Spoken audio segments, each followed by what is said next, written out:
বন্ধুরা, কাঁচা কলা তো আমরা অনেকে অনেকভাবে খাই, যেমন মাছের ঝোল, কোপ্তা কারি সবকিছু দিয়েই আমরা কাঁচা কলা রান্না করে খাই। তো আজকে ভাবছি একটু কাঁচা কলার চিপস তৈরি করব।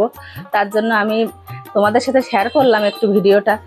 তো দেখো, আমি কাঁচা কলা নিয়ে নিলাম, নিয়ে এরপরে আমি কাঁচা কলার খোসাটা ছাড়িয়ে ভালো করে পাতলা পাতলা করে টুকরো করে কেটে নেব। তো ভিডিওটা ভালো লাগলে অবশ্যই একটা লাইক করো, একটু কমেন্ট করে জানিও কেমন হয়েছে। তো এই যে আমি কাঁচা কলা কেটে নেওয়ার পরে আমি জল দিয়ে দিলাম, দিয়ে এতে একটু হলুদ গুঁড়ো আর একটু 1 চামচ নুন দিয়ে দেবো। দিয়ে আমি 10-15 মিনিটের জন্য একটু রেখে দেবো। যে দিয়ে দিলাম নুন আর হলুদ দিয়ে দিলাম, দিয়ে আমি এটা 10-15 মিনিট রেখে দিয়েছিলাম। দিয়ে এবার আমি তুলে নেব, নিয়ে জল ঝরিয়ে একদম শুকনো করে নেব। এরপরে আমি এর উপরে একটু কর্নফ্লাওয়ার দিয়ে দিলাম 1 চামচ, দিয়ে কর্নফ্লাওয়ারটা দিয়ে একটু মাখিয়ে নিলাম।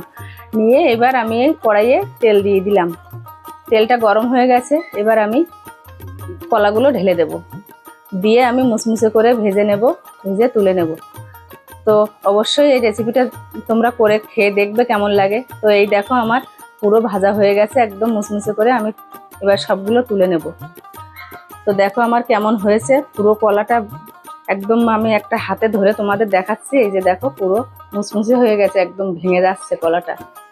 তো এবার আমি এতে একটু মশলা দিয়ে দেবো, যেমন একটু গোলমরিচ গুঁড়ো দেবো, আর দেবো একটু চিলি ফ্লেক্স।